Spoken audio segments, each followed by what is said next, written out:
Hello students, फिर से आपका स्वागत है हमारे ऑनलाइन चैनल के ऊपर रिदम नर्सिंग एकेडमी। ठीक है, तो कंटिन्यूसली क्लासेस अपनी चल ही रही है। ठीक है, जिसके अंदर आपका रेस्पिरेटरी चल रहा है। ठीक है, उसके बाद में पीडियाट्रिक चल ही रही है और एंडोक्राइन चल रहा है। बीच में आज से होप शो ओबीजी की क्लासेस स्टार्ट हो जाए।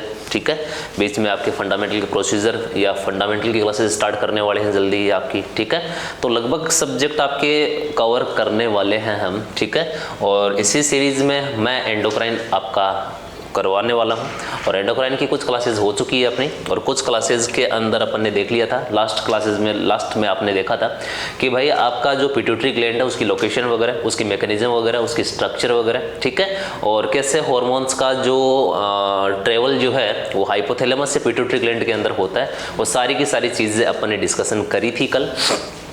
उसी को आगे बढ़ाते हुए मैं आपसे डिस्कशन करूंगा आज पिट्यूटरी ग्लैंड के बारे में, उसके पार्ट्स के बारे में बात करूंगा। ठीक है, अब पार्ट की बात करते हैं पिट्यूटरी ग्लैंड के। The parts of pituitary gland. ठीक है, अब पिट्यूटरी ग्लैंड के मैंने आपको लोब्स बताई थी, 2-3 लोब्स बताई थी मैंने बेसिकली। ठीक है, एक तो कौन सी बताई थी मैंने आपको, एंटीरियर पिट्यूटरी ग्लैंड बताई थी। दूसरी मैंने आपको बताई थी, कौन सी बताई थी आपको, पोस्टीरियर पिट्यूटरी ग्लैंड बताई थी। और तीसरी बताई थी मैंने intermittent pituitary gland. Intermittent pituitary gland को आपने बोला था पारस इंटरमीडिया के नाम से बोला था। This is the Paras intermedia के नाम से बोला था। एंटीरियर पिट्यूटरी ग्लैंड को आपने बोला था एडिनो हाइपोफाइसिस के नाम से बोला था। पोस्टीरियर पिट्यूटरी ग्लैंड को आपने बोला था न्यूरो हाइपोफाइसिस के नाम से बोला था। तो ये कुछ आपने नाम दिए थे इनके। ठीक है, अब इसके अंदर आपने पोर्टल सिस्टम पढ़ा था, इसके अंदर आपने ट्रैक्ट सिस्टम पढ़ा था। ठीक है, और इसका जो फंक्शन है वो क्या है, इसके अननोन फंक्शन है। एक एक लोब्स के बारे में बात करते हैं। सबसे पहले बात करेंगे किसके बारे में बात करते हैं, एडिनो हाइपोफाइसिस के बारे में। एडिनो हाइपोफाइसिस के बारे में बात करते हैं कि एडिनो हाइपोफाइसिस क्या होता है। ठीक है, चलो अब मैंने आपको कल स्ट्रक्चर से भी समझाया था कि ये आपका हाइपोथैलेमस हो गया, और ये हाइपोथैलेमस जो है वो जुड़ा होता है आपका, इसको मैंने बोल दिया कि ये एडिनो हाइपोफाइसिस है। This is the adeno hypophysis होता है। ठीक है, अब यहाँ पे मैंने आपको कल बताया भी था कि ये आपका हाइपोथैलेमस जो है वो इस एडिनो हाइपोफाइसिस से किसके साथ में जुड़ा होता है, ब्लड वेसल्स। किसके साथ में जुड़ा होगा, ब्लड वेसल्स के साथ में जुड़ा होगा, है ना। इंटरकनेक्टेड होते हैं दूसरे एक साथ में, किसके साथ में इंटरकनेक्टेड होते हैं, ब्लड वेसल्स के साथ में इंटरकनेक्टेड होते हैं। अब होता क्या है, देखो मैं आपको बता देता हूं कि यहां से O2 और न्यूट्रिएंट और कौन से हार्मोन्स, ऑक्सीजन, न्यूट्रिशन और आपकी जो हार्मोन्स जो रहेंगे ये इस ब्लड वेसल्स के थ्रू कहाँ पे आ जाएंगे, आपके एंटीरियर पिट्यूटरी ग्लैंड के अंदर आ जाते हैं। ठीक है, अब मैं आप लोगों को एक चीज और बता देता हूं, ये आपका एडिनो हाइपोफाइसिस है। एडिनो हाइपोफाइसिस है। अब इस एडिनो हाइपोफाइसिस के ऊपर यहाँ पे जब ब्लड वेसल्स होती है, यहाँ पे जब ब्लड वेसल्स आके इसके ऊपर अटैच होती है तो इसके बीच की स्पेस को बोला जाएगा, क्या बोला जाएगा,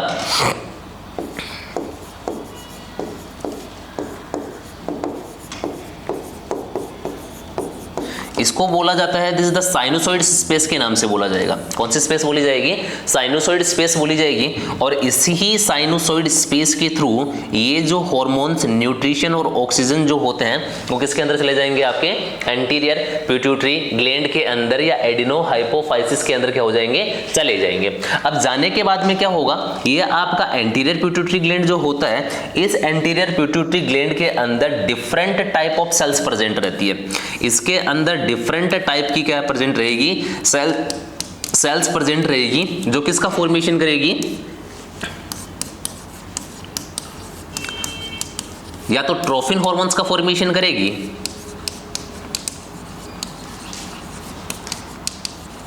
या ये फॉर्मेशन करेगी, किसका फॉर्मेशन करेगी, स्टिमुलेटिंग हार्मोन्स का क्या करेगी, फॉर्मेशन करेगी। ठीक है, तो ये एक नॉर्मल प्रोसेस मैंने आपको बोली कि एडिनोहाइपोफाइसिस और आपका हाइपोथैलेमस जो होता है वो एक ब्लड वेसल्स के साथ में जुड़े होते हैं, और ब्लड वेसल्स के साथ में जुड़ने की वजह से इसको क्या बोला था आपने, इज द पोर्टल सिस्टम बोला था।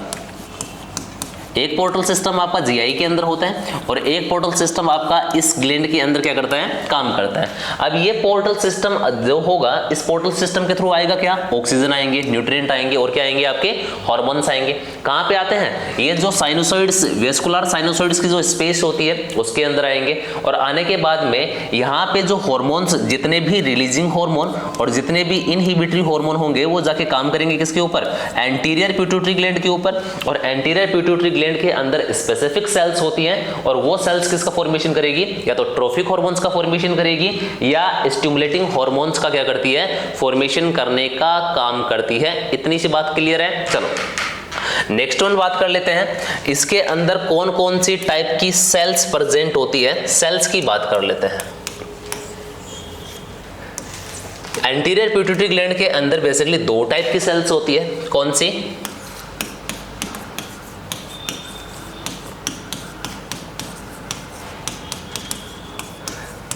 एक तो हो गई आपकी क्रोमोफोबिक सेल हो गई, और दूसरी होती है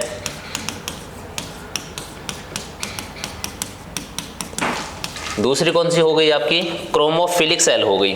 कौन सी सेल हो गई आपकी, क्रोमोफिलिक सेल हो गई। अगर मैं इसकी बात करूं तो ये भी नंबर के अंदर कितनी रहेगी, 50%, दोनों इक्वल अमाउंट के अंदर होती है, और ये भी कितनी परसेंट होती है आपकी, 50% ही होती है। लेकिन सबसे बड़ी चीज यहां पे ध्यान रखने के लिए ये है कि क्रोमोफोबिक सेल्स होती है वो नॉन सिक्रेटिंग सेल्स होती है, मतलब ये पिट्यूटरी ग्लैंड के अंदर सिक्रेशंस का फॉर्मेशन नहीं करेगी। तो कैसी सेल हो गई है आपकी, नॉन सिक्रेटिंग सेल। कौन सी सेल हो गई है आपकी, नॉन सिक्रेटिंग सेल। तो भाई इसका काम क्या है फिर, ये सिर्फ और सिर्फ क्या प्रोवाइड करवाएगी, सपोर्ट टू द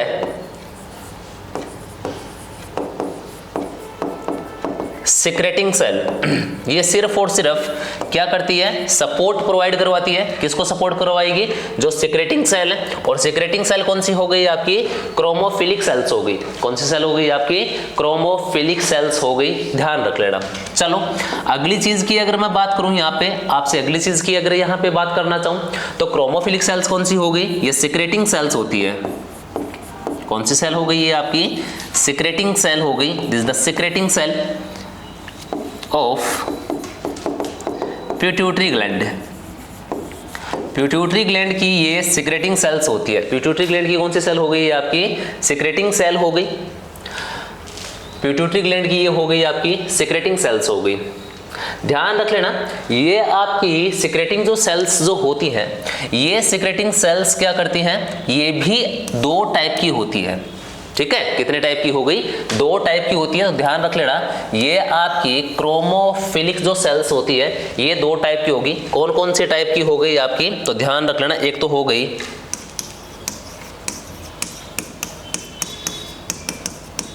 एक तो कौन सी हो गई, ध्यान रख लेना, एक तो हो गई आपकी बेसोफिलिक हो गई, दिस द बेसोफिलिक, और दूसरी हो गई आपकी एसिडोफिलिक। एसिडोफिलिक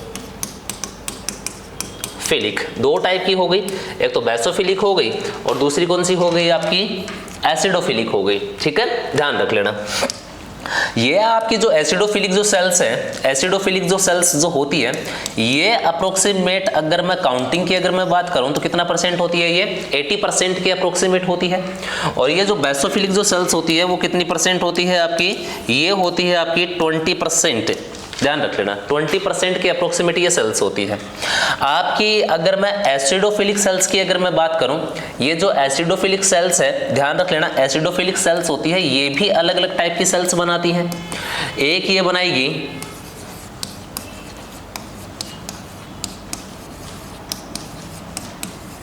कौन सी सेल बनाती है आपकी, सोमेटोट्रोप सेल्स बनाएगी। कौन सी सेल बनाएगी आपकी, सोमेटोट्रोप सेल्स बनाएगी। और सोमेटोट्रोप सेल्स जो होती है वो ग्रोथ हार्मोन का फॉर्मेशन करती है। कौन सी हार्मोन का फॉर्मेशन करेगी भाई, ग्रोथ हार्मोन का फॉर्मेशन करेगी। ठीक है, तो ये पहली सेल हो गई। दूसरी जो सेल होती है दूसरी सेल आती है आपकी कौन सी, मेमोट्रोप सेल्स आती है, या इसको लैक्टोट्रोप सेल्स के नाम से बोलते हैं। दिस इज द मेमोट्रोप सेल्स, या इसको बोलेंगे कौन सी सेल बोल देंगे यहाँ पे, लैक्टोट्रोप सेल्स के नाम से बोलेंगे। ये आपकी मेमोट्रोप्स और लैक्टोट्रोप्स जो सेल्स जो होती है वो बनाएगी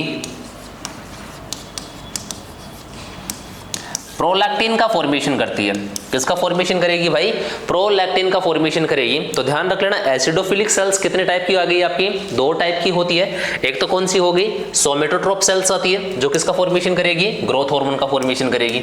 और दूसरी आती है मेमोट्रोप सेल्स, या इसको दूसरे नाम से किस नाम से बोला जाता है, इसको लैक्टोट्रोप सेल्स के नाम से बोला जाएगा। और ये फॉर्मेशन करती है, किसका फॉर्मेशन करेगी, आपकी प्रोलैक्टिन का फॉर्मेशन करती है। बात समझ में आ गई। तो ये तो बात हो गई एसिडोफिलिक्स की बात हो गई। दूसरी सेल मैंने आपको अभी बोली, दूसरी सेल आती है आपकी बेसोफिलिक सेल। बेसोफिलिक सेल आएगी। दूसरी सेल कौन सी आती है आपकी, बेसोफिलिक सेल आएगी। अब बेसोफिलिक सेल्स की अगर मैं बात करूं आप लोगों से, तो बेसोफिलिक सेल्स खुद डिवाइडेड होती है, अलग अलग टाइप की सेल्स के अंदर क्या होती है, डिवाइडेड होती है। कौन कौन सी होती है,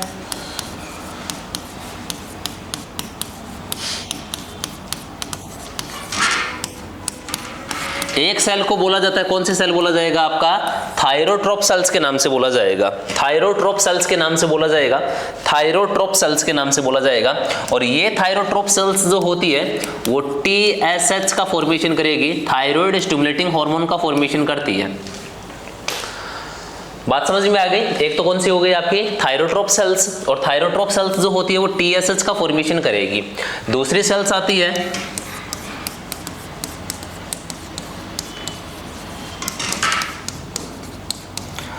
दूसरी सेल आती है, कौन सी आएगी आपकी, कोर्टिकोट्रोप सेल्स आती है। कौन सी सेल आएगी आपकी, कोर्टिकोट्रोप सेल्स आएगी।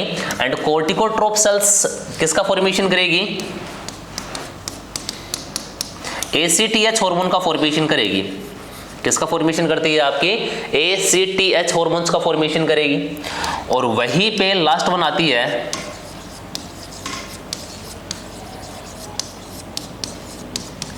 कौन सी सेल आएगी आपकी, दिस इज द गोनेडोट्रोप सेल्स। और गोनेडोट्रोप सेल्स जो होती है वो गोनेडोट्रोपिन हार्मोन का फॉर्मेशन करेगी। गोनेडोट्रोपिन हॉर्मोन्स का प्रोडक्शन करती है, जिसके अंदर 2 आते हैं। एक तो कौन सा आएगा, LH, और दूसरा कौन सा आएगा आपका, FSH आता है। ध्यान रख लेना, ठीक है। तो ध्यान रख लेना, आपकी बेसोफिलिक सेल्स कितने टाइप की हो गई आपकी, 3 टाइप की सेल्स होती है। कौन कौन से टाइप की सेल हो गई भैया, एक आती है कौन सी आएगी, थायरोट्रोप सेल्स आती है। दूसरी जो सेल्स आएगी उसको बोला जाता है कोर्टिकोट्रोप सेल्स के नाम से बोला जाएगा। और तीसरी सेल आती है वो कौन सी आएगी, गोनेडोट्रोप सेल्स। थायरोट्रोप सेल्स फॉर्मेशन करती है, किसका फॉर्मेशन करेगी, तो ध्यान रखना TSH का फॉर्मेशन करती है। कोर्टिकोट्रोप सेल्स किसका फॉर्मेशन करेगी, ACTH का फॉर्मेशन करती है। गोनेडोट्रोप सेल्स फॉर्मेशन करती है, गोनेडोट्रोपिन हार्मोन्स का फॉर्मेशन करेगी, जिसके अंदर दोनों हार्मोन होंगे, आपका FSH भी होगा और कौन सा होगा आपका, LH भी होगा। मैं एक छोटी सी मैकेनिज्म, एक एडिशनल हार्मोन बता रहा हूं आपको, एक एडिशनल हार्मोन बता रहा हूं एंटीरियर पिट्यूटरी ग्लैंड का ही। जब आपका हाइपोथैलेमस CRH का फॉर्मेशन करता है, कोर्टिकोट्रोपिन रिलीजिंग हार्मोन का जब फॉर्मेशन करता है, कौन करेगा आपका, हाइपोथैलेमस करेगा। हाइपोथैलेमस करता है। कौन सी कंडीशन में करता है, in condition of stress, in condition of stress. Stress की कंडीशन के अंदर, स्ट्रेस की कंडीशन के अंदर, स्ट्रेस की कंडीशन के अंदर आपका हाइपोथैलेमस जो होता है वो CRH का फॉर्मेशन करेगा। CRH जाके काम करता है, कहां पे काम करेगा आपका, एंटीरियर पिट्यूटरी ग्लैंड के ऊपर काम करता है। और काम करने के बाद में एंटीरियर पिट्यूटरी ग्लैंड जो होती है वो किसका फॉर्मेशन करती है, ACTH का फॉर्मेशन करती है। एड्रेनोकोर्टिकोट्रोपिन रिलीजिंग हार्मोन का क्या करेगी, फॉर्मेशन करती है। साथ में इंपॉर्टेंट चीज है,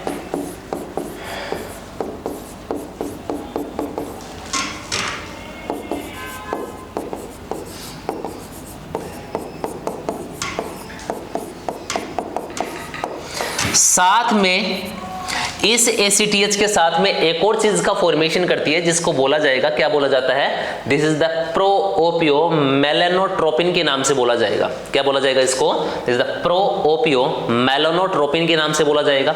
और ये जो आपका प्रोओपियो मेलानोट्रोपिन जो होता है, प्रोओपियो मेलानोट्रोपिन जो होगा, ये फॉर्मेशन करता है, किसका फॉर्मेशन करेगा, तो ध्यान रखना,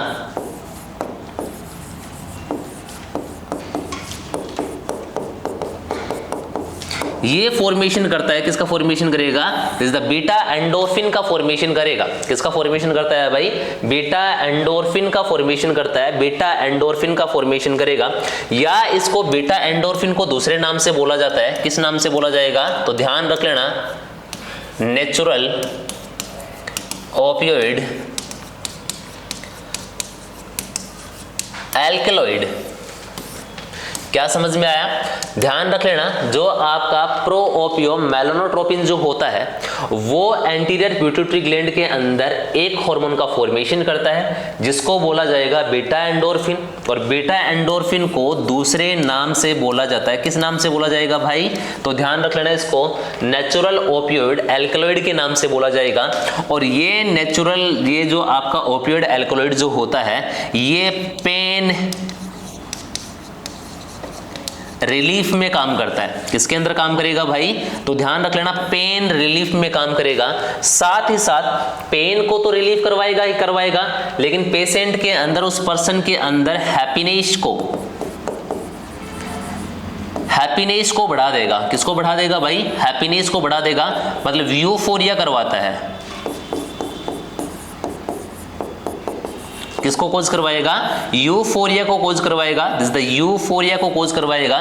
इसीलिए ध्यान रख लेना, कई बार एग्जाम में पूछा जाता है कि एंटीरियर पिट्यूटरी ग्लैंड का यूफोरिक हार्मोन कौन सा होता है, तो euphoric hormone anterior pituitary gland का जो होता है वो कौन सा होता है, आपका बीटा एंडोर्फिन होता है। कौन सा होगा, बीटा एंडोर्फिन होगा।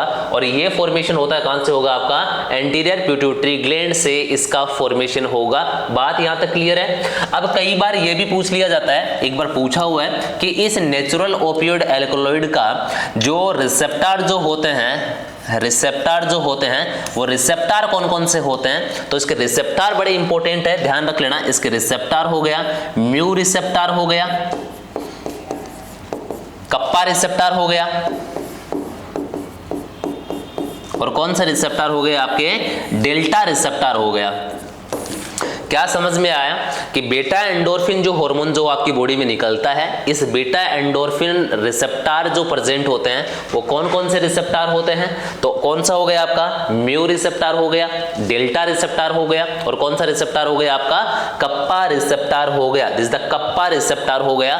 और इन तीनों रिसेप्टर के बारे में आप लोगों को अच्छे से ध्यान में रखना है। अरे बात समझ में आई कि नहीं आई, तो यहां तक की बातें क्लियर है कि कौन कौन सी सेल्स प्रेजेंट है। मैंने आपको बताया था कि दो टाइप की सेल्स प्रेजेंट होती है, 50-50% है। फिर आपको मैंने फिलिक सेल्स के अंदर बताया, ठीक है, फिलिक सेल्स के अंदर दो टाइप की है, एसिडोफिलिक और दूसरी कौन सी आ गई, बेसोफिलिक आ गई, ठीक है। एसिडोफिलिक जो होती है उसकी दो सेल्स बताई मैंने आपको, सोमेटोट्रोप्स, और कौन सी बता दी मैंने आपको, लैक्टोट्रोप सेल्स। और वहीं पे आपका जो मैंने बेसोफिलिक आपको बोला, तो बेसोफिलिक जो सेल्स होती है उसके भी मैंने आपको कितनी सेल्स बोली, तीन टाइप की सेल्स बोली, थायरोट्रोप सेल्स बोली, ठीक है, कोर्टिकोट्रोप सेल्स बोली, और गोनेडोट्रोप सेल्स के नाम से बोला। एडिशनल हार्मोन के बारे में बात कर लिया कि एडिशनल हार्मोन कौन कौन से होते हैं। अब बात कर लेते हैं, पार्ट की बात करेंगे, the part of adeno hypophysis.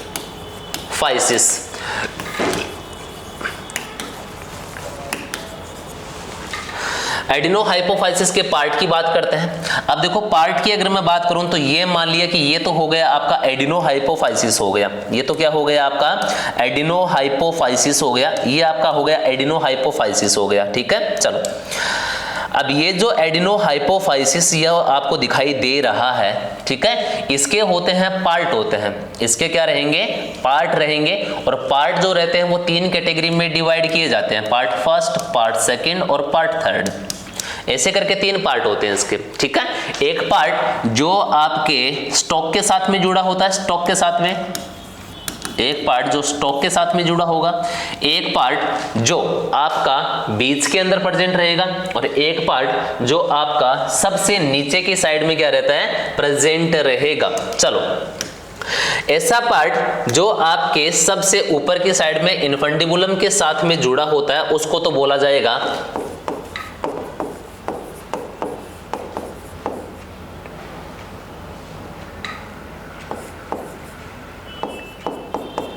इसको बोला जाएगा पारस ट्यूबरेलिस के नाम से बोला जाएगा।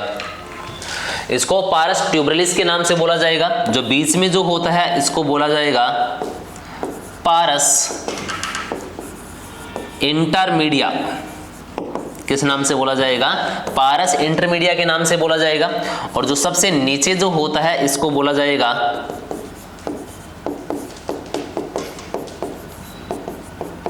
किस नाम से बोला जाएगा भैया, पारस डिस्टेलिस के नाम से बोला जाएगा।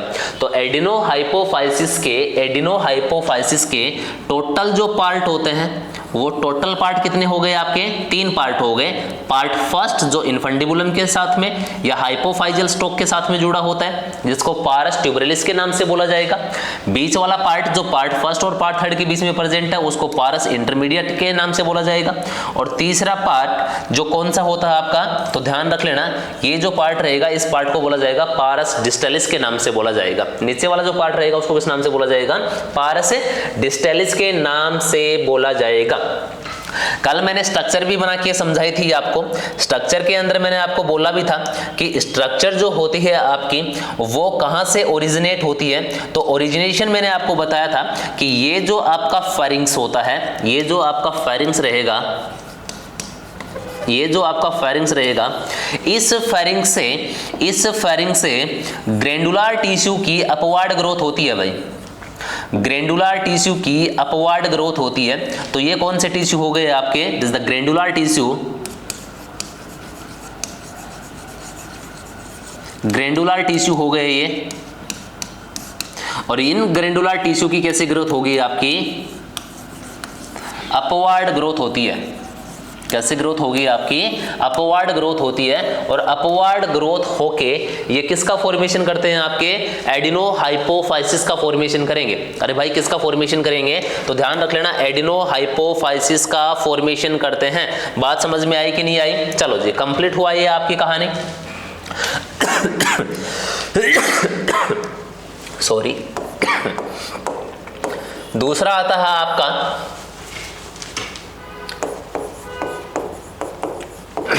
Neuro hypophysis. दूसरा कौन सा पार्ट आएगा आपका, न्यूरो हाइपोफाइसिस आएगा। या इसको आपने बोला था कि पोस्टीरियर पिट्यूटरी ग्लैंड। कौन सा पार्ट बोल दिया आपने, पोस्टीरियर पिट्यूटरी ग्लैंड के नाम से बोला था। क्यों बोला था, क्योंकि कनेक्शन बिटवीन, सबको पता है, कनेक्शन बिटवीन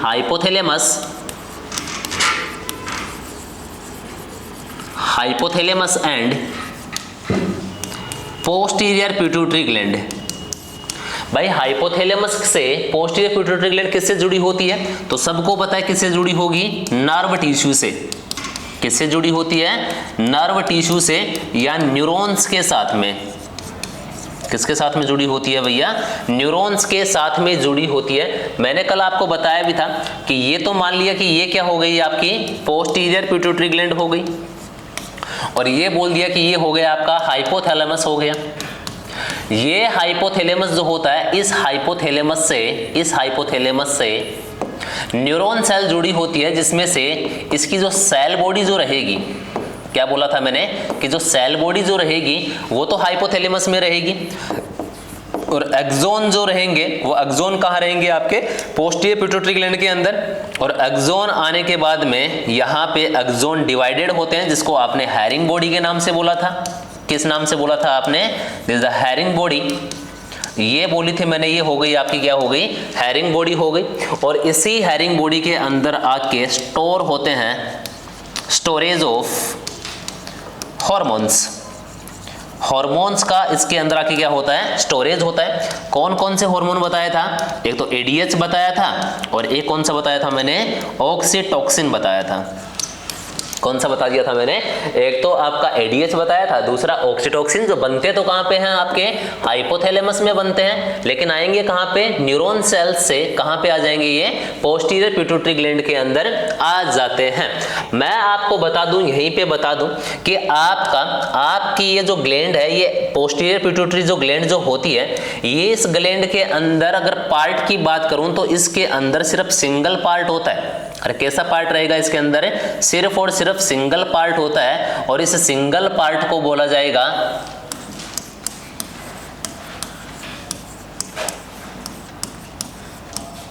क्या बोला जाता है इसको, इस द पारस नर्वोजा के नाम से बोला जाएगा। ध्यान रख लेना, पोस्टीरियर पिट्यूटरी ग्लैंड का सिर्फ एक ही पार्ट होता है, डिवाइडेड पार्ट नहीं होते हैं, एक ही पार्ट होगा, और उस सिंगल पार्ट को कौन सा पार्ट बोला जाएगा, उसको बोला जाएगा द पारस नर्वोजा। कौन सा पार्ट बोला जाता है इसको, तो ध्यान रख लेना, इसको बोला जाएगा पारस नर्वोजा के नाम से बोला जाएगा, दिस द पारस नर्वोजा। ये बात हो गई, किसकी बात हो गई, आपकी न्यूरो हाइपोफाइसिस की बात हो गई। किसकी बात हो गई भैया, न्यूरो हाइपोफाइसिस की बात हो गई। बात यहां तक क्लियर है आपकी। चलो जी, मैंने आपको बोल दिया कि भैया इसको बोला जाएगा, क्या बोला जाएगा, न्यूरो हाइपोफाइसिस के नाम से बोला जाएगा। यहां तक की कहानी होती है आपकी, कंप्लीट होती है। अब हार्मोन्स की बात कर लेता हूं मैं, पोस्टीरियर पिट्यूटरी ग्लैंड के हार्मोन्स की बात कर लेता हूं। तो ध्यान रख लेना, ये फॉर्मेशन नहीं करती है, सिर्फ और सिर्फ क्या करती है, स्टोरेज करवाती है। सिर्फ और सिर्फ क्या करवाएगी, स्टोरेज करवाएगी। किसका स्टोरेज करवाएगी, एक तो ये एडीएच का स्टोरेज करवाएगी, और दूसरा ये किसका स्टोरेज करवाती है, तो ध्यान रख लेना, दूसरा ये स्टोरेज करवाती है ऑक्सीटोसिन का। दूसरा ये किसका स्टोरेज करवाती है भाई, ऑक्सीटोसिन का स्टोरेज करवाने का काम करती है। बात समझ में आई यहां तक, चलो जी क्लियर हुआ। अब मैं आपसे बात कर रहा हूं कि भाई आपका जो ऑक्सीटोसिन है, आपका ये जो ऑक्सीटोसिन है, इस ऑक्सीटोसिन को दूसरे नाम से किस नाम से बोला जाता है, तो ऑल्सो नोन एज, ऑक्सीटोसिन को आप दूसरे नाम से किस नाम से बोला जाता है, किस नाम से बोला जाएगा,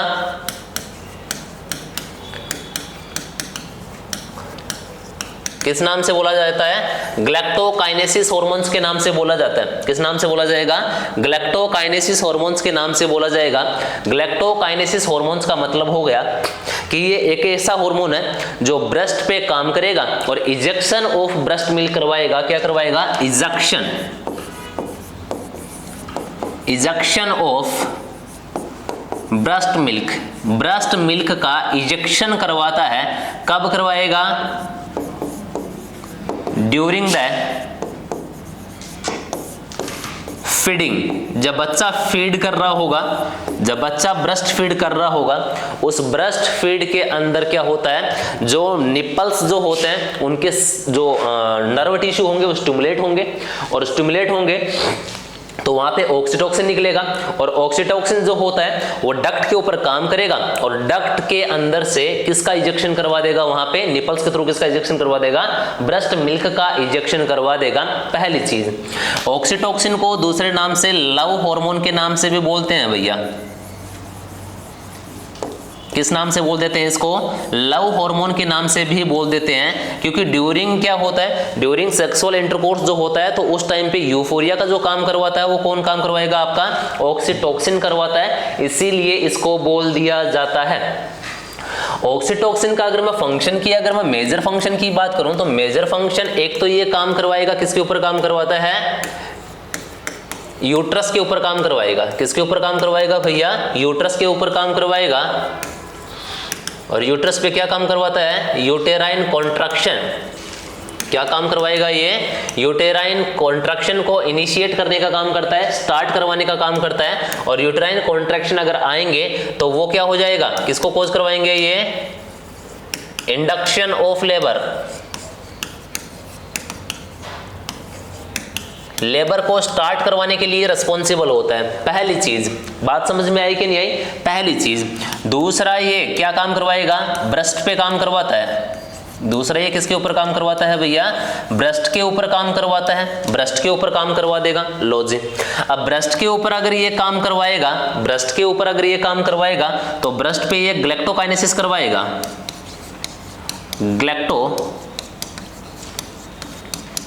काइनेसिस का काम करवाएगा। ग्लैक्टोकाइनेसिस का मतलब मैंने आपको समझा दिया कि ग्लैक्टोकाइनेसिस का मतलब होता है ब्रेस्ट मिल्क का इजेक्शन होना। किसका इजेक्शन होना भैया? ब्रेस्ट मिल्क का इजेक्शन होना, ब्रेस्ट मिल्क का इजेक्शन होना। और ब्रेस्ट मिल्क का इजेक्शन जो होगा है ना, वो करवाएगा कौन? करवाएगा आपका ऑक्सीटोसिन करवाता है। कंप्लीट हुआ ये कहानी। ध्यान रख लेना, ये स्मूथ मसल्स कॉन्ट्रैक्शन भी करवाता है। आपकी बॉडी की जो स्मूथ मसल्स होती है, एग्जांपल के तौर पे अगर मैं बात करूं तो जैसे क्या हो गई आपकी ब्लड वेसल्स हो गई, तो ब्लड वेसल्स के अंदर क्या करवाएगा? ये कॉन्ट्रैक्शन करवाएगा। अगर ब्लड वेसल्स के अंदर कॉन्ट्रैक्शन हो गया तो पेशेंट का या उस पर्सन का बीपी क्या हो जाएगा भैया? बढ़ जाएगा। तो क्या हुआ? स्मूथ मसल्स के कॉन्ट्रैक्शन की वजह से जिसके अंदर ऑक्सीटोसिन का लेवल ज्यादा होगा वो स्मूथ मसल्स का कॉन्ट्रैक्शन करवाएगा। और आपकी ब्लड वेसल्स किसकी बनी होती है? स्मूथ मसल्स की बनी होती है। इसीलिए जब वहां पे कॉन्ट्रैक्शन होगा तो उस पर्सन की बीपी क्या हो जाती है भाई? बढ़ जाती है, इंक्रीज हो जाती है। चलो जी अगला,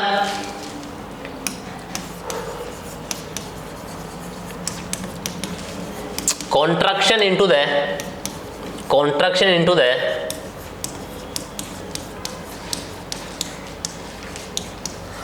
vast difference of testis।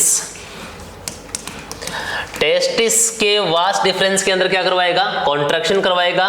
कब? During sexual intercourse. जब सेक्सुअल इंटरकोर्स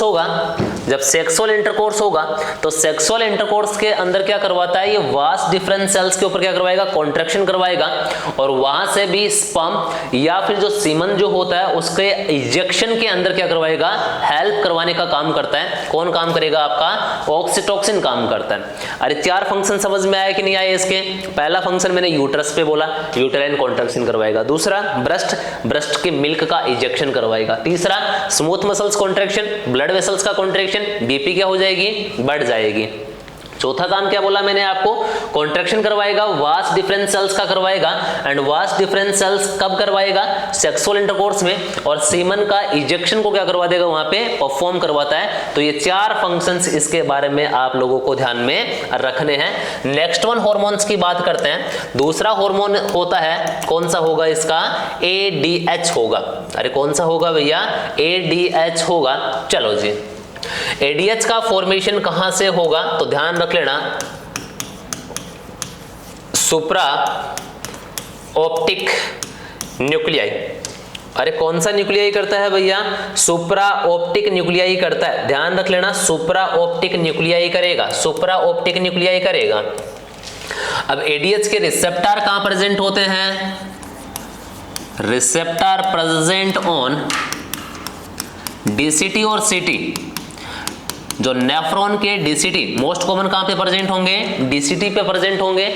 और थोड़े बहुत कहां प्रेजेंट होते हैं? CT के ऊपर, कलेक्टिंग ट्यूबल्स के ऊपर भी क्या रहते हैं? प्रेजेंट होते हैं। तो ध्यान रख लेना, ADH के रिसेप्टर DCT और कहां प्रेजेंट होंगे? CT के ऊपर प्रेजेंट होंगे। और यहां से ये क्या करवा देगा? वाटर रीअब्जॉर्प्शन, ये वाटर के रीअब्जॉर्प्शन को क्या कर देगा भैया? बढ़ा देगा, इंक्रीज कर देगा। बात समझ में आई कि नहीं आई? ध्यान रख लेना, मैंने आपको बोला कि ADH के रिसेप्टर कहां प्रेजेंट होते हैं? DCT और CT पे प्रेजेंट होंगे। जो वाटर का रीअब्जॉर्प्शन को क्या कर देंगे? वो बॉडी के अंदर बढ़ा देंगे। ठीक है, तो जितना ज्यादा क्या होगा? ADH का लेवल जितना ज्यादा होगा उतना ही ज्यादा बॉडी के अंदर वाटर का रीअब्जॉर्प्शन होगा। उतना ही ज्यादा बॉडी के अंदर वाटर का क्या होगा? रीअब्जॉर्प्शन आपको क्या होगा? देखने के लिए मिलेगा। एक तरह से आप बोल सकते हो कि ADH का लेवल अगर बॉडी में बढ़ रहा है तो वाटर का रिटेंशन बढ़ेगा। और वाटर का रिटेंशन बॉडी के अंदर जैसे जैसे बढ़ेगा तो बॉडी हाइपोवोलीमिया में नहीं जाएगी, किस में जाएगी? हाइपरवोलीमिया में चली जाती है। किस में चली जाती है बॉडी? हाइपरवोलीमिया में चली जाएगी। ध्यान रख लेना। वैसे ADH को दूसरे नाम से भी बोला जाता है। किस नाम से बोला जाएगा? वैसोप्रेसिन के नाम से, वैसोप्रेसिन के नाम से बोला जाता है भाई, ध्यान रख लेना। एडीएच को दूसरे नाम से किस नाम से बोला जाता है भाई? वैसोप्रेसिन के नाम से बोला जाता है। बात समझ में आई कि नहीं आई? चलो जी, यहाँ पे ये चीजें होती है आपकी कंप्लीट होती है। मैं आपका एक चीज और कंसेप्ट क्लियर कर देता हूं। जो आपका एडीएच जो होता है उसका जो सिक्रीशन जो रहेगा, उसका जो सिक्रीशन जो रहेगा वो डिपेंड अपॉन द किसके ऊपर डिपेंड करता है भाई? कौन बताएगा? तो डिपेंड करता है भाई, डिपेंड करेगा किसके ऊपर? डिपेंड करेगा ऑस्मोलैरिटी ऑफ ब्लड। किसके ऊपर डिपेंड करेगा? ऑस्मोलैरिटी ऑफ ब्लड के ऊपर डिपेंड करेगा। ध्यान रख लेना, अगर ध्यान रख लेना ऑस्मोलैरिटी बड़ी है, ब्लड की ऑस्मोलैरिटी क्या है भैया? इंक्रीज है, तो जाहिर सी बात है आपको बॉडी के अंदर एडीएच का लेवल भी क्या देखने के लिए मिलेगा? अरे बोल दो भैया, आपका क्या देखने के लिए मिलेगा? इंक्रीज देखने के लिए मिलेगा। मैं आपको कॉन्सेप्ट समझा देता हूं। देखो भाई, ब्लड ऑस्मोलैरिटी, मैंने आपको बोला कि ब्लड ऑस्मोलैरिटी क्या है? पेशेंट की बड़ी हुई है। मतलब ऑस्मोलैरिटी बड़ी हुई है, इसका मतलब क्या हो गया कि भाई ब्लड के अंदर ब्लड सेल तो क्या है? बहुत ज्यादा है, और ब्लड के अंदर वाटर का लेवल क्या हो गया है? कम हो गया है। अरे बात समझ में आएगी ना? ब्लड ऑस्मोलैरिटी अगर पेशेंट की ब्लड की बड़ी हुई है, इसका मतलब क्या हो गया कि ब्लड सेल पेशेंट के ब्लड में बढ़े हुए हैं और उसके अंदर वाटर का लेवल क्या है? कम है। अब बॉडी के अंदर वाटर का लेवल कम है, मतलब कंडीशन कौन सी है बॉडी के अंदर? हाइपोवोलेमिया। कौन सी कंडीशन है बॉडी के अंदर? हाइपोवोलेमिया की कंडीशन है। अब इस हाइपोवोलेमिया की कंडीशन के अंदर एडीएच का लेवल क्या होगा? इंक्रीज होगा। एडीएच का लेवल क्या होगा आपका? इंक्रीज होगा। और एडीएच क्या करवाएगा? ये इसका काम होगा कि ये वाटर के रीअब्जॉर्प्शन को बढ़ा देगा। किसके रीअब्जॉर्प्शन को बढ़ा देगा? वाटर के रीअब्जॉर्प्शन को बढ़ा देगा। तो वाटर का लेवल क्या हो जाएगा भैया? वाटर का लेवल बॉडी के अंदर क्या हो जाएगा? फिर से बढ़ जाएगा। और यही कंसेप्ट मैंने समझाया था कि ब्लड की ऑस्मोलैरिटी अगर बढ़ती है तो एडीएच का सिक्रेशन भी क्या होगा आपका? बढ़ेगा। क्यों बढ़ेगा? क्योंकि ब्लड की ऑस्मोलैरिटी बढ़ी है, मतलब वाटर का लेवल कम है बॉडी में, और उसके लेवल को बढ़ाने के लिए क्या होगा? आपका एडीएच को बढ़ना पड़ेगा, ताकि वहां पे वाटर का रीअब्जॉर्प्शन क्या हो भैया? ज्यादा हो, इंक्रीज हो। मैं एक चीज और बता देता हूं आपको एडिशनल के अंदर, अगर पेशेंट के अंदर वाटर इंटॉक्सिकेशन है, अगर पेशेंट के अंदर क्या है भैया? वाटर इंटॉक्सिकेशन है। वाटर इंटॉक्सिकेशन का मतलब हो गया कि भाई injection of a lot of water, patient ने बहुत ज्यादा क्या कर लिया है भाई? पानी पी लिया है। अगर उसने बहुत ज्यादा पानी पी लिया है तो उस कंडीशन के अंदर एडीएच का लेवल क्या होगा आपका? कम होगा। और एडीएच का लेवल कम होगा तो उस पेशेंट के अंदर आपको पॉलीयूरिया देखने के लिए मिलेगा। क्या देखने के लिए मिलता है पेशेंट के अंदर? आपको पॉलीयूरिया का लेवल इंक्रीज देखने के लिए मिलेगा। अरे बात समझ में आई कि नहीं आई? चलो, ये कॉन्सेप्ट आपके क्लियर है कि एडीएच का लेवल किसके ऊपर डिपेंड करेगा? तो सिंपल सा बोल देना कि ऑस्मोलैरिटी पे डिपेंड करेगा। अगर किसी पेशेंट ने वाटर इंटॉक्सिकेशन कर लिया है तो वाटर इंटॉक्सिकेशन के अंदर एडीएच का लेवल क्या होगा? कम होगा। तभी तो उस पेशेंट के अंदर क्या देखने के लिए मिलता है आपको? पॉलीयूरिया देखने के लिए मिलता है। जो पेशेंट या जो पर्सन पानी ही नहीं पीते हैं उनके अंदर ओलिगोयूरिया देखने के लिए मिलता है, क्योंकि उन पेशेंट्स के अंदर एडीएच का लेवल क्या मिलेगा आपको? इंक्रीज मिलेगा। और जब एडीएच इंक्रीज होगा तो वो रीअब्जॉर्प्शन को क्या कर देगा? बढ़ा देगा, इंक्रीज कर देगा। और जैसे ही रीअब्जॉर्प्शन बढ़ेगा तो हाइपोवोलेमिया की कंडीशन क्या हो जाएगी? सबसाइड आ जाएगी या हाइपर के अंदर चली जाएगी। और करवाने का काम किसका होता है आपका? एडीएच का होता है। मान लिया कि भैया एडीएच का क्या हो गया है? डेफिशिएंसी हो गया है बॉडी के अंदर। मैंने बोला कि एडीएच का क्या हो गया है? डेफिशिएंसी हो गया है। अगर एडीएच का बॉडी के अंदर अगर डेफिशिएंसी हो गया है, मतलब एडीएच का लेवल क्या हो गया? कम हो गया है, तो मुझे बताओ वाटर का रीअब्जॉर्प्शन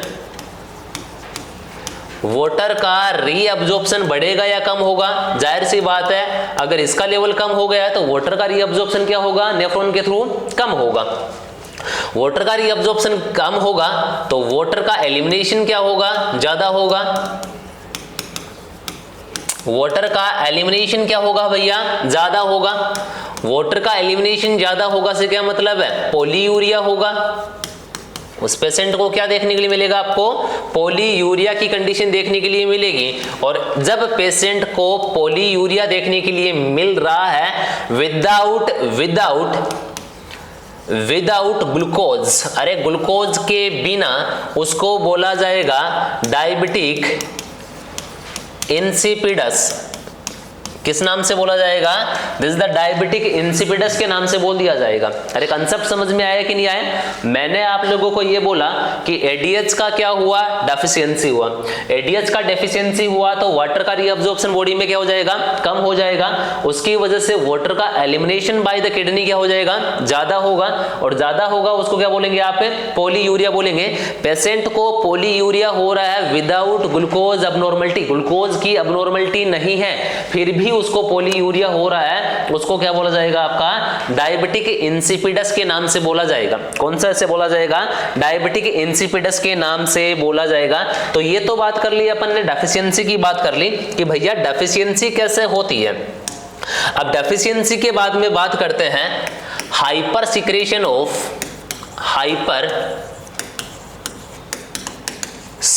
ऑफ एडीएच। एडीएच के हाइपर सिक्रेशन की बात करते हैं। हाइपर सिक्रेशन ऑफ एडीएच मतलब इस बार बॉडी के अंदर एडीएच का लेवल क्या हो गया है भैया? बढ़ गया है।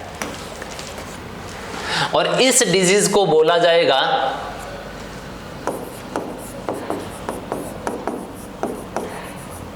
सिंड्रोम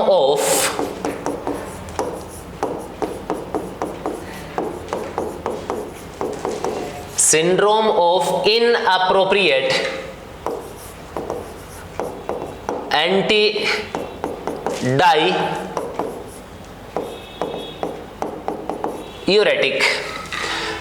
या इसको शॉर्ट फॉर्म में SIADH के नाम से बोला जाएगा। सियत के नाम से बोला जाता है इस डिजीज को। कौन सी डिजीज के नाम से बोला जाएगा? आपका सियत के नाम से बोला जाएगा। सियत क्या होती है? द सिंड्रोम ऑफ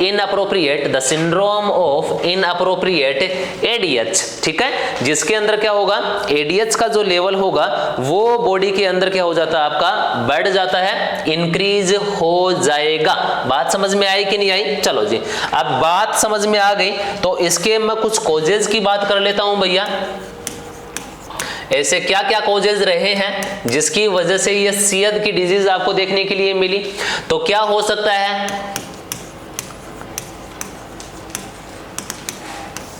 किसी भी टाइप का कोई ट्रॉमा हो जाए, ठीक है, किसी भी टाइप की कोई इंजरी हो जाए तो उसके अंदर आपको देखने के लिए मिल सकता है। चलो, उसके बाद में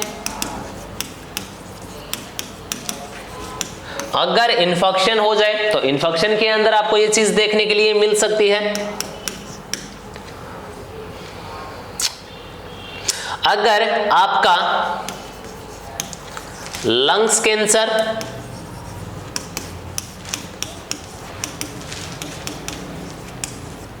और पैनक्रियाज कैंसर है, उनके अंदर आपको देखने के लिए मिल सकता है। इन दोनों के अंदर आपको एडीएच लाइक रिसेप्टर क्या होंगे?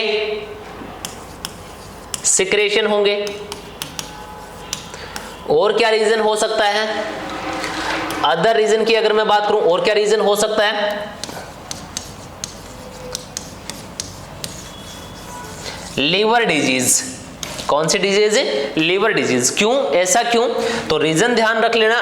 रीजन सबसे बड़ा ये है, मैंने आपको बताया था कि हार्मोन्स का मेटाबॉलिज्म कौन करवाता है? आपका लीवर करवाएगा। हार्मोन्स मेटाबॉलिज्म, हॉर्मोन्स का मेटाबॉलिज्म कौन करवाता है? आपका लीवर करवाएगा। हॉर्मोन्स मेटाबॉलिज्म का मतलब हो गया कि एडीएच एक बार निकला, उसने फंक्शन किया, फंक्शन करने के बाद में वो लीवर में जाएगा और लीवर उसका क्या करवा देगा? मेटाबोलाइज करवा देगा। अब लीवर की कोई डिजीज है तो वो हॉर्मोन्स का मेटाबोलाइज नहीं करवाएगा, मेटाबोलाइज नहीं करवाएगा तो धीरे धीरे एडीएच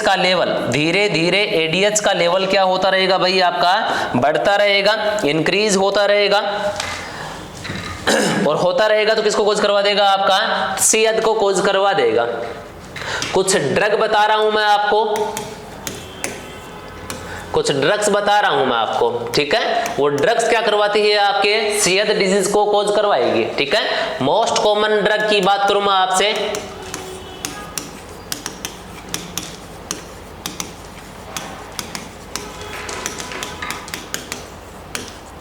तो ध्यान रख लेना कौन सी ड्रग आएगी आपकी? This is the कार्बामेजापाइन।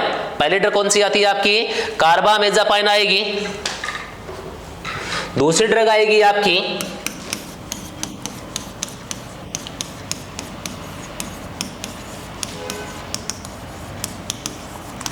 कौन सी ड्रग आएगी आपकी? दिस इज द साइक्लोफॉस्फेमाइड आएगी। दूसरी ड्रग आती है आपकी साइक्लोफॉस्फेमाइड आएगी। साइक्लोफॉस्फेमाइड जो ड्रग आती है वो आपके एडीएच रिसेप्टर की एक्टिविटी को क्या कर देगी? बढ़ा देती है। इंक्रीज एडीएच रिसेप्टर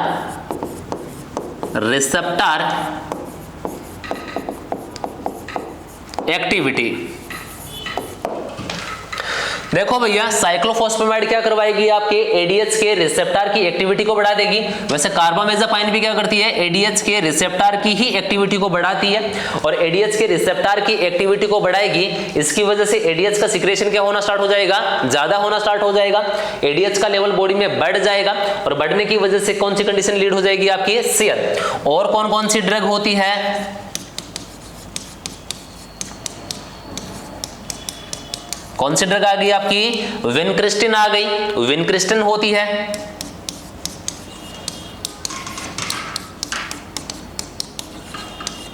और कौन सी ड्रग आ गई आपकी? मॉर्फिन आ गई। और कौन सी ड्रग आ गई आपकी? मॉर्फिन आ गई। मॉर्फिन ड्रग हो गई।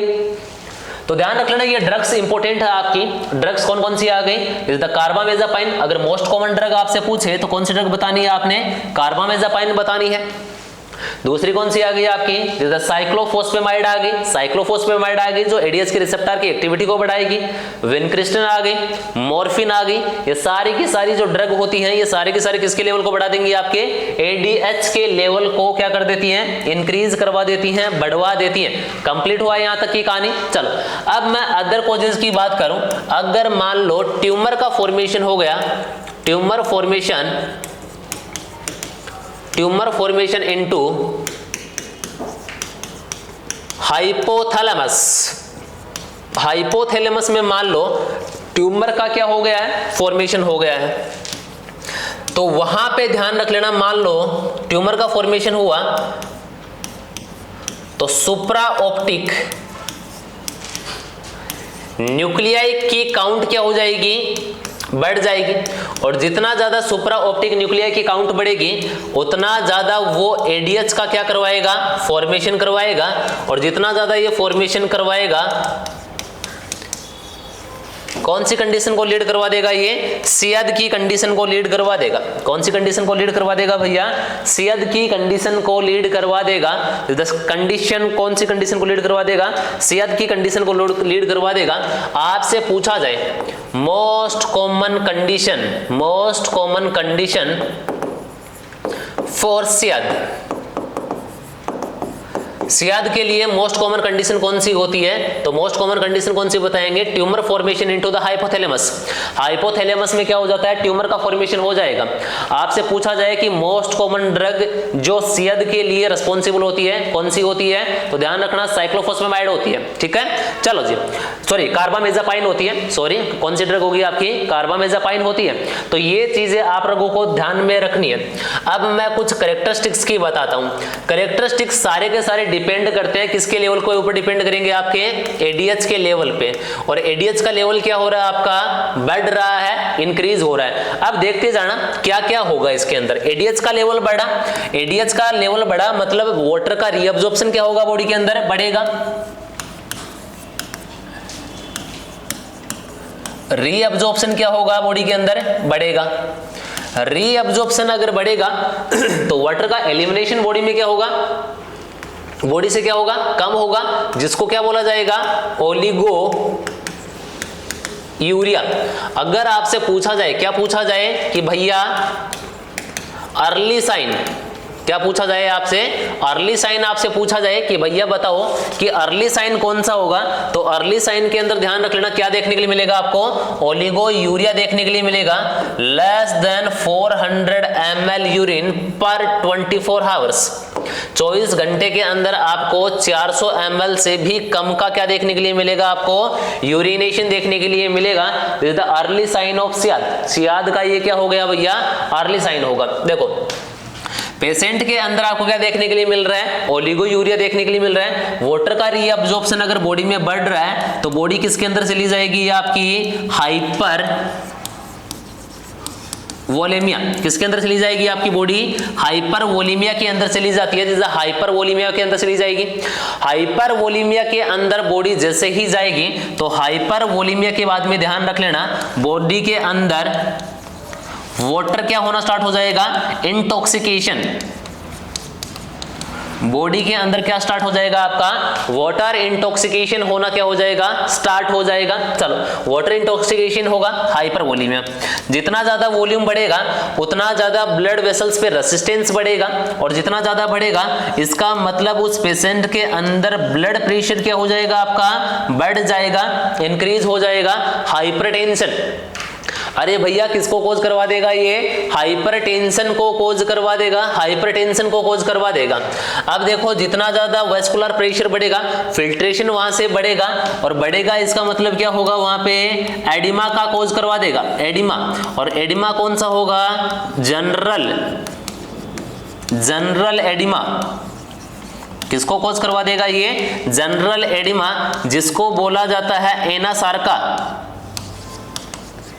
किस नाम से बोला जाएगा, एनासार्का के नाम से बोला जाएगा। अरे बोलो भैया किस नाम से बोला जाएगा, एनासार्का के नाम से बोला जाएगा, एनासार्का। देखो भाई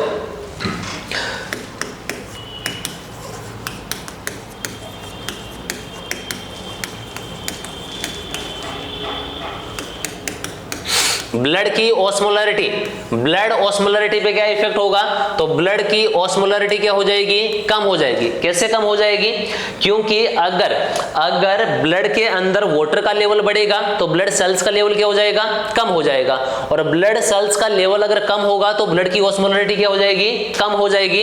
अगर ब्लड की ऑस्मोलरिटी कम हो जाएगी तो जाहिर सी बात है यूरिन की ऑस्मोलरिटी, यूरिन की ऑस्मोलरिटी क्या हो जाएगी, इंक्रीज हो जाएगी, क्योंकि यूरिन के थ्रू जाने वाला वाटर का एक्सक्रीशन क्या हो जाएगा, कम, और वेस्ट क्या जाएंगे, फिर ज्यादा जाएंगे।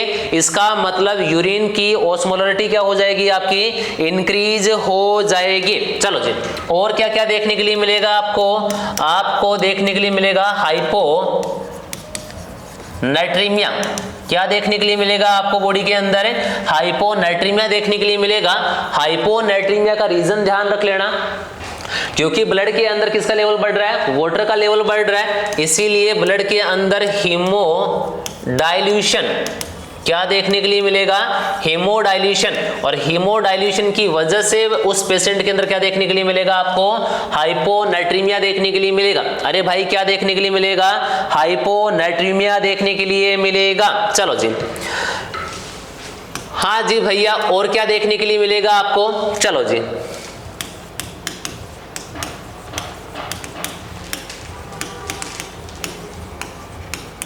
पेशेंट के अंदर आपको देखने के लिए मिलेगा सर्कुलर ओवरलोड, क्योंकि वॉल्यूम धीरे धीरे बढ़ रहा है, तो वॉल्यूम धीरे धीरे बढ़ेगा तो सर्कुलर ओवरलोड हो जाएगा। सर्कुलर ओवरलोड की वजह से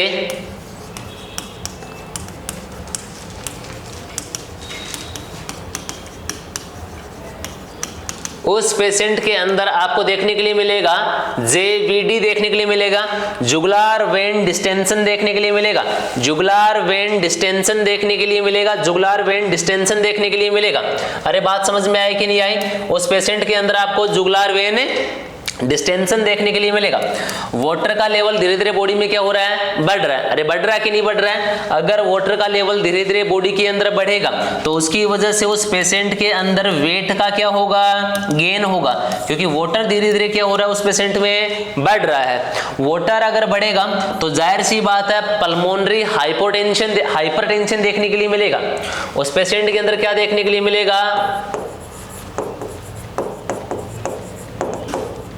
पल्मोनरी हाइपरटेंशन। साथ ही साथ और क्या देखने के लिए मिलेगा, पोर्टल हाइपरटेंशन। साथ ही साथ उस पेशेंट के अंदर आपको देखने के लिए मिलेगा पोर्टल हाइपरटेंशन देखने के लिए मिलेगा। अगर कंडीशन सीवियर होती जा रही है और आपने ट्रीटमेंट अभी भी नहीं करवाया है, अरे बात समझ में आई ना, धीरे धीरे अगर कंडीशन बढ़ती जा रही है तो पोर्टल या पल्मोनरी हाइपरटेंशन होने की वजह से फिल्ट्रेशन होगा, और फिल्ट्रेशन होने की वजह से वहां पे क्या देखने के लिए मिल सकता है,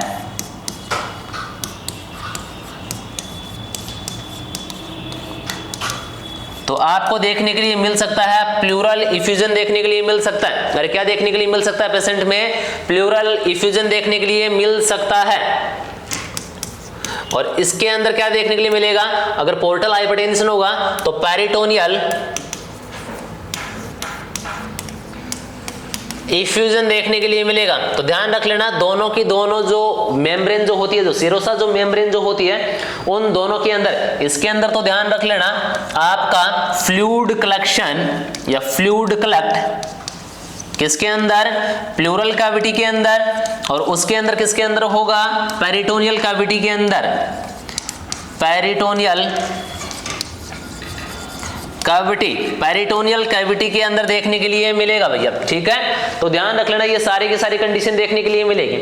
अब देखना अब बॉडी के अंदर जो है वो वॉल्यूम क्या हो रही है, बढ़ रही है, और वही वॉल्यूम एस्केप हो जाएगी, किधर हो जाएगी, आपकी ब्रेन के अंदर। ब्रेन टिश्यू के अंदर क्या हो जाएगा, वहां पे फ्लूइड का कलेक्शन हो जाएगा, जिसकी वजह से एडिमा होगा, और एडिमा को क्या बोला जाएगा, this is the cerebral oedema, cerebral oedema. तो पेशेंट को आपको देखने के लिए मिलेगा सेरेब्रल एडिमा देखने के लिए मिलेगा, और ये सेरेब्रल एडिमा इसका क्या हो जाएगा, ये हो जाएगा इसका कॉम्प्लिकेशन। अरे क्या हो जाएगा भैया, इसका कॉम्प्लिकेशन हो जाएगा। पेशेंट को क्या स्टार्ट हो जाएंगे, सीजर्स आने स्टार्ट हो जाएंगे।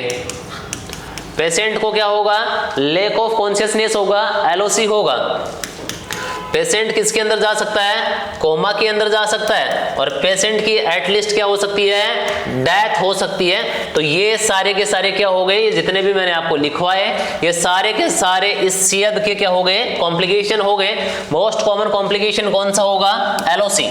मोस्ट कॉमन कॉम्प्लिकेशन कौन सा देखने के लिए मिलेगा आपको, एलओसी देखने के लिए मिलेगा, सेरेब्रल एडिमा, सीजर, पेशेंट को कोमा, और पेशेंट किसके अंदर चला जाएगा, आपकी डेथ के अंदर चला जाएगा। तो ये सारे के सारे साइन सिम्टम किस पे डिपेंड करे थे, आपके एडीएच के लेवल पे डिपेंड करे थे। कैसे कैसे, एडीएच का लेवल बढ़ा, वाटर का रीअब्जॉर्प्शन बढ़ा, ओलिगोयूरिया हुआ, हाइपरवोलीमिया हुआ, हाइपरटेंशन हुआ, ब्लड की ऑस्मोलरिटी क्या हो गई, आपकी कम हो गई, यूरिन की ऑस्मोलरिटी बढ़ी, वेट गेन हुआ। उसके साथ साथ मैंने आपको बताया कि भैया ये सारी कंडीशन तो हुई, कॉम्प्लिकेशन के तौर पे सेरेब्रल एडिमा, कोमा, सीजर, और क्या हो गया, पेशेंट किसके अंदर चला जाएगा, एटलीस्ट में डेथ के अंदर चला जाएगा। अब इसके कुछ ट्रीटमेंट की बात कर लेते हैं कि भैया आपको ट्रीटमेंट क्या क्या करना पड़ेगा। ट्रीटमेंट के अंदर चलेगा आपका इनिशियल ट्रीटमेंट। अरे क्या चलेगा आपका, सबसे पहले चलेगा इनिशियल ट्रीटमेंट चलेगा, मतलब आपको सबसे पहले कंडीशन कौन सी रिसोल्व करनी है भाई। तो ध्यान रख लेना, सबसे पहली कंडीशन रिसोल्व करनी है आपने, treat the hyponatremia and hypervolemia. Hypervolemia को क्या करना है भैया, आपने ट्रीट करना है, ट्रीट करना है। तो ध्यान रख लेना, इसके लिए आपको फ्लूइड देना पड़ेगा 3% NS, 3% NS फ्लूइड देना पड़ेगा। हाइपोनेट्रीमिया को ट्रीट करने के लिए आपको देना पड़ेगा 3% NS देना पड़ेगा, 3% NS देना पड़ेगा। ध्यान रख लेना फ्लूइड ऑफ चॉइस कौन सी रहेगी ट्रीट करने के लिए, तो ध्यान रख लेना हाइपरटोनिक सॉल्यूशन कौन सा रहेगा आपका, hypertonic solution is the fluid of choice रहेगी।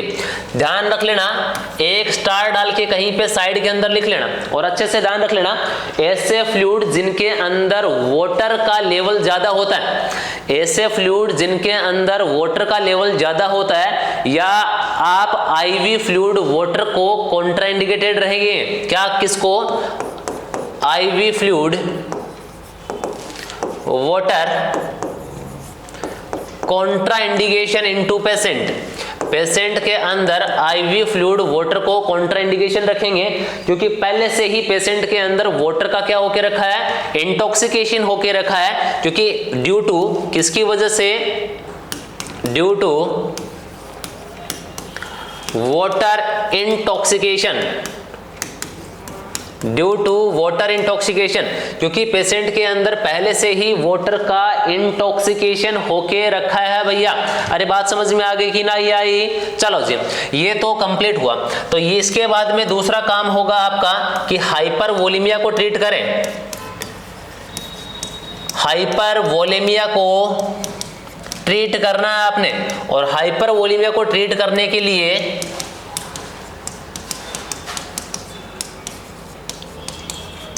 कौन सी थेरेपी देनी है आपने, this is the diuretic therapy देनी है। अरे भैया कौन सी थेरेपी देंगे, डाईयूरेटिक थेरेपी देंगे, डाईयूरेटिक थेरेपी देंगे। अगला बात करते हैं भैया, आ जाते हैं और क्या क्या करते हैं, तो और क्या करेंगे,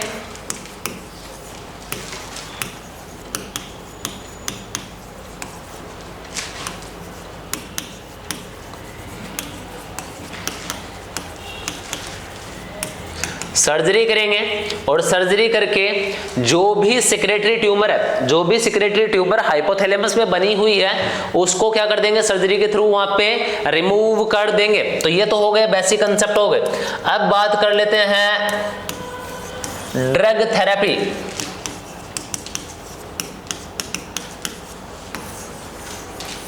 ड्रग थेरेपी की बात करते हैं, ड्रग थेरेपी की बात करेंगे, और ड्रग थेरेपी में ड्रग ऑफ चॉइस काम में ली जाती है। किसको काम में ली जाती है भैया, लिथियम को काम में ली जाती है। लिथियम को काम में लिया जाएगा। लिथियम, लिथियम क्या होता है आपका, एक मूड स्टेबलाइजर होता है। अरे लिथियम क्या होता है आपका, मूड स्टेबलाइजर होता है, और यही लिथियम क्या करवाएगा, रिसेप्टर की एक्टिविटी को कम करवा देगा, डिक्रीज रिसेप्टर एक्टिविटी, रिसेप्टर की एक्टिविटी को क्या करवा देगा, ये कम करवाने का काम करेगा। अरे बात समझ में आई कि नहीं आई? तो ध्यान रख लेना, रिसेप्टर की एक्टिविटी को ये करवाएगा आपका, कम करवाएगा। चलो जी,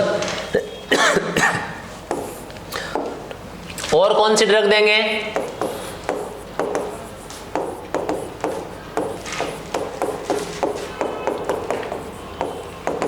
दूसरी ड्रग काम में लेते हैं, कौन सी, डेमेक्लोसाइक्लिन काम में लेंगे। डेमेक्लोसाइक्लिन काम में लेंगे, एंड डेमेक्लोसाइक्लिन जो होती है ना, वो जो रहेगी ये ADH receptor, ADH receptor antagonist, ADH receptor antagonist. ADH receptor antagonist का मतलब हो गया कि ये एडीएच को रिसेप्टर पे आके जुड़ने ही नहीं देगी, और जब जुड़ेगा ही नहीं तो एडीएच काम नहीं करेगा, तो रीअब्जॉर्प्शन को बढ़ाएगा नहीं, तो पेशेंट के अंदर क्या हो जाएगा, पॉलीयूरिया होगा, और जो हाइपरवोलेमिया की कंडीशन पेशेंट में डेवलप हुई थी वो उस पेशेंट की क्या हो जाएगी, वहां पे रिसोल्व हो जाएगी। तो ध्यान रख लेना, दूसरी ड्रग कौन सी दी जाती है, डेमेक्लोसाइक्लिन। और कौन सी ड्रग दी जाएगी,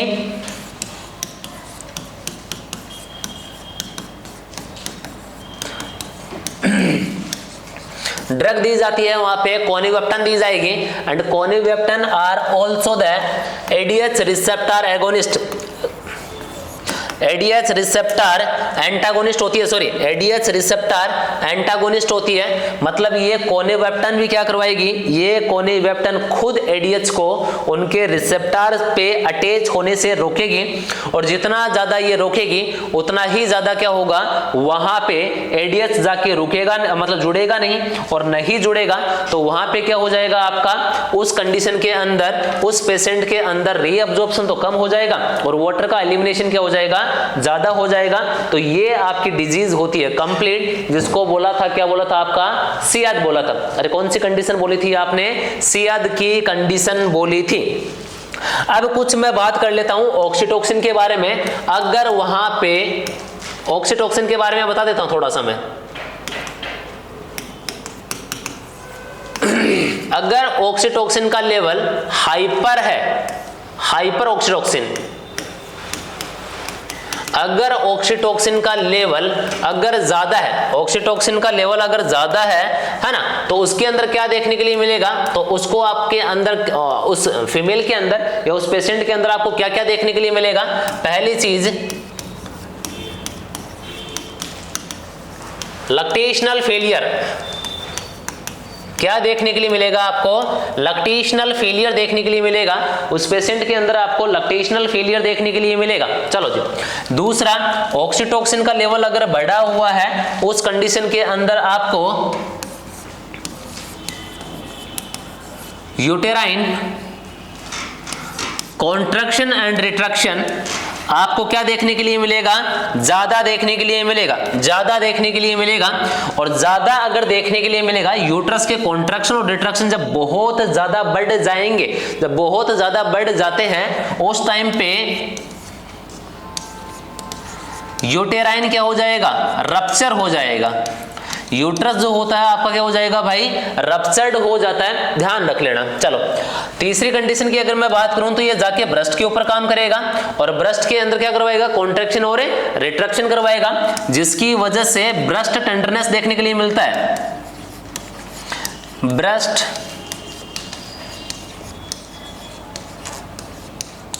ब्रेस्ट टेंडरनेस देखने के लिए मिलेगा। तो ये तीन चीजें देखने के लिए मिलेगी आपको। लैक्टेशनल फेलियर, लैक्टेशनल फेलियर दोनों कंडीशन में देखने के लिए मिलेगा, जब ऑक्सीटोसिन का लेवल जब बहुत ज्यादा बढ़ जाएगा या ऑक्सीटोसिन का लेवल क्या हो जाएगा, कम हो जाएगा, दोनों में लैक्टेशनल फेलियर होगा। साथ ही साथ कॉन्ट्रैक्शन रिट्रैक्शन बढ़ेगा, जिसकी वजह से उस पेशेंट के अंदर यूट्रस क्या हो जाएगा, आपका रप्चर्ड हो जाएगा भाई, यूट्रस आपका हो जाएगा रप्चर्ड हो जाएगा। फिर उसके बाद में मैंने आपको बोला कि भैया ब्रेस्ट क्या देखने के लिए मिलेगा, टेंडरनेस देखने के लिए मिलेगा। एक चीज मैं आपको अच्छे से और बता देता हूं, यूट्रस का जब कॉन्ट्रैक्शन रिट्रैक्शन बढ़ते हैं तो ये लीड करवा देंगे, किसको लीड करवा देंगे, प्री टर्म डिलीवरी को। किसको लीड करवा देंगे भैया, प्री टर्म डिलीवरी को लीड करवा देंगे। कॉन्सेप्ट आया समझ में। चलो दूसरी कंडीशन मैं आपको बोल रहा हूं कि यही सिक्रेशन अगर हाइपोसिक्रेशन है, हाइपोसिक्रेशन ऑफ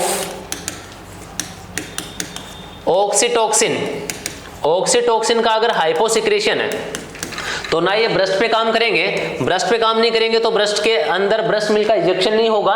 मतलब क्या होगा, डिले और no breast milk ejection, breast milk का इजेक्शन नहीं होगा। यूट्रस के अंदर कॉन्ट्रैक्शन रिट्रैक्शन नहीं आएंगे, जिसको बोला जाएगा यूटेराइन इनर्शिया, यूटेराइन इनर्शिया बोला जाएगा। यूट्रस के अंदर जब कॉन्ट्रैक्शन रिट्रैक्शन नहीं आएंगे उस टाइम के अंदर क्या होगा, जो लेबर टाइम है वो बढ़ जाएगा, और इसको बोला जाएगा प्रोलॉन्ग्ड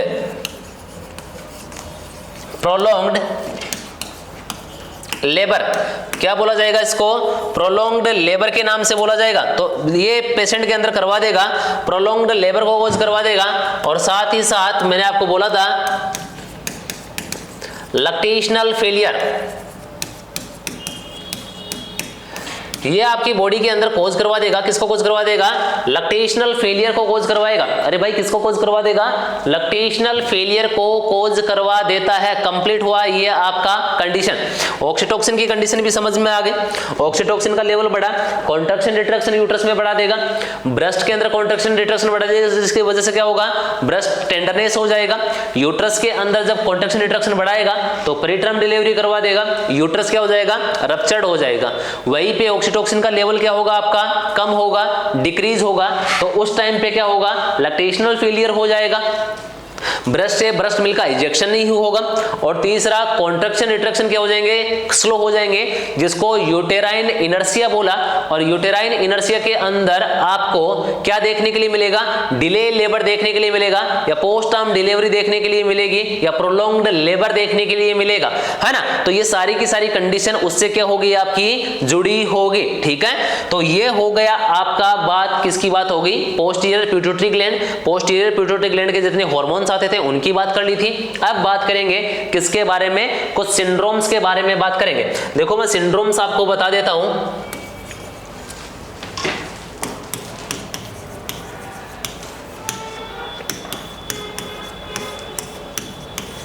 सिंड्रोम एक आता आपका, कौन सा आएगा? आपका साइमन सिंड्रोम आएगा। कौन सा आएगा? साइमन सिंड्रोम आएगा। साइमन सिंड्रोम आएगा। और दूसरा जो सिंड्रोम आता है जिसको बोला जाएगा सेहान सिंड्रोम। दूसरा कौन सा आएगा आपका? सेहान सिंड्रोम आएगा। सेहान सिंड्रोम आएगा। ठीक है, तो दो सिंड्रोम इससे एसोसिएटेड होते हैं। इन दोनों के अंदर क्या होगा मैं आपको समझा देता हूं कि आपके एंटीरियर पिट्यूटरी ग्लैंड के सारे के सारे हार्मोन, ऑल हार्मोन्स क्या हो जाते हैं? डिक्रीज हो जाएंगे। इसके अंदर भी क्या होगा? पिट्यूटरी ग्लैंड के या एंटीरियर पिट्यूटरी ग्लैंड के जितने भी हार्मोन्स हैं, ऑल हार्मोन्स क्या हो जाएंगे? आपके कम हो जाते हैं, डिक्रीज हो जाते हैं।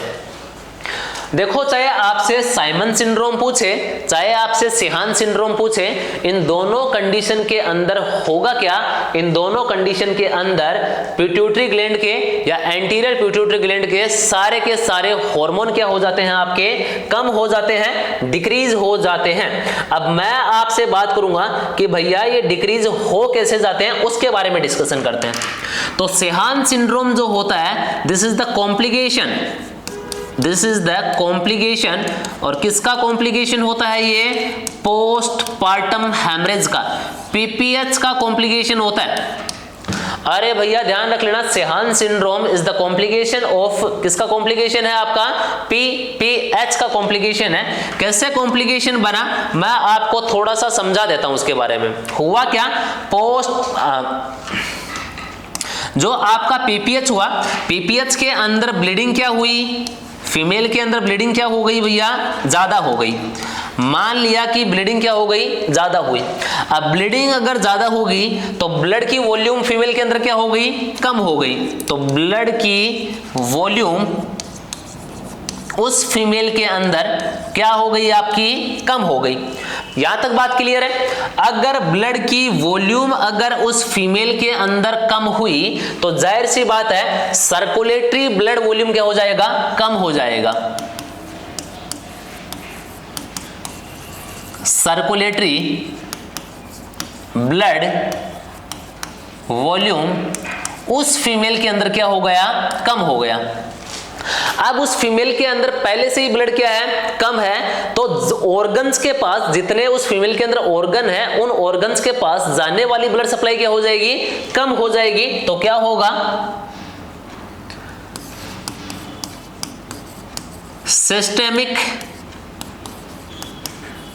ब्लड सप्लाई उस फीमेल के अंदर क्या हो गई है? कम हो गई है। यहां तक बात क्लियर है? अगर सिस्टेमिक ब्लड सप्लाई उस फीमेल के अंदर अगर कम हो गई है तो इसके अंदर क्या हो गया? Decrease blood supply to the pituitary gland, या इसको बोल देंगे कि anterior pituitary gland. Anterior pituitary gland के पास जाने वाली ब्लड सप्लाई भी क्या हो गई आपकी, कम हो गई। अब एंटीरियर पिट्यूटरी ग्लैंड या पिट्यूटरी ग्लैंड के पास जाने वाली ब्लड सप्लाई अगर कम हो गई तो उस पिट्यूटरी ग्लैंड के अंदर क्या हो जाएगा, hypoxia and necrosis, hypoxia and necrosis into pituitary gland.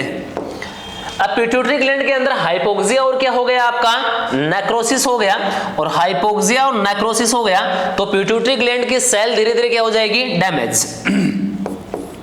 Pituitary gland cell damage, ये आपकी हो गई, क्या हो गई, डैमेज हुई। और डैमेज हुई इसका मतलब मैंने जितने भी आपको सेल बताई, क्रोमोफिलिक, क्रोमोफोबिक सेल, क्रोमोफिलिक की एसिडोफिलिक और बेसोफिलिक सेल, बेसोफिलिक के अंदर मैंने मैमेट्रोप सेल्स है ना, लैक्टोट्रोप सेल्स, और बेसोफिलिक एसिडोफिलिक के अंदर ये दोनों, और बेसोफिलिक के अंदर मैंने आपको बोला कि कॉर्टिकोट्रोप्स, थायरोट्रोप्स और गोनेडोट्रोप सेल्स है, वो धीरे धीरे क्या हो जाएगी, डैमेज हो जाएगी। और जैसे ही वो सेल डैमेज हो जाएगी तो उनसे बनने वाले हार्मोन्स का लेवल क्या हो जाएगा, कम हो जाएगा। तो decrease hormones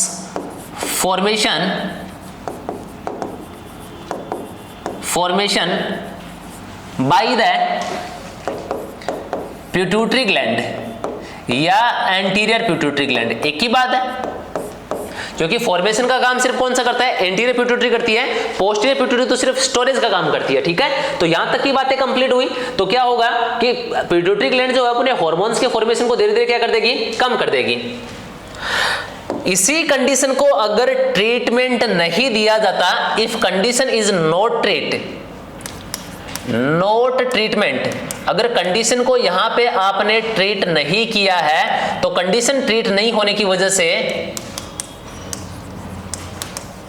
chronic decrease of anterior pituitary gland. अब पिट्यूटरी ग्लैंड धीरे धीरे लगभग सारा लेवल क्या आ जाएगा, जीरो आ जाएगा। और जब पिट्यूटरी के सारे हार्मोन्स का लेवल जब जीरो आता है, उस सिंड्रोम को बोला जाएगा, क्या बोला जाएगा आपका, साइमन डिजीज के नाम से बोला जाएगा। और साइमन डिजीज में भी जितने एंटीरियर पिट्यूटरी ग्लैंड के हार्मोन्स हैं सारे के सारे क्या हो गए, आपके कम हो गए। बात समझ में आई, दोनों सिंड्रोम समझ में आ गए होंगे। तो सेहान सिंड्रोम है, दूसरा कौन सा आ गया आपका, साइमन सिंड्रोम आ गया। Sheehan syndrome is the complication of PPH, PPH के अंदर ब्लीडिंग ज्यादा, ब्लड वॉल्यूम कम, तो जाने वाली सर्कुलेटरी जो ब्लड सप्लाई है वो कम, सिस्टेमिक सप्लाई हो गई कम, उसकी वजह से decrease blood supply to the anterior pituitary gland, hypoxia and necrosis होना स्टार्ट हो गया, जिसकी वजह से सेल जो है पिट्यूटरी ग्लैंड की वो डैमेज होने स्टार्ट हो गई। डैमेज जैसे ही होनी स्टार्ट हुई तो उसकी वजह से एंटीरियर पिट्यूटरी ग्लैंड के अंदर हार्मोन्स का फॉर्मेशन भी क्या हो गया, धीरे धीरे कम हुआ। अब इस कंडीशन को तो बोल दिया आपने, सेहान बोल दिया। अगर इस कंडीशन को ट्रीट नहीं किया गया, ट्रीटमेंट अगर नहीं मिला तो नहीं मिलने की वजह से वो क्रोनिक हो जाएगी, और क्रोनिक को बोला जाएगा साइमन डिजीज। और यहां पे कंडीशन आपकी सिंड्रोम वाली होती है खत्म। अब बात करेंगे किसके बारे में, hormones of anterior pituitary gland, और वो बात करेंगे नेक्स्ट क्लास में। तो thank you so much, I hope समझ में आया होगा आपको।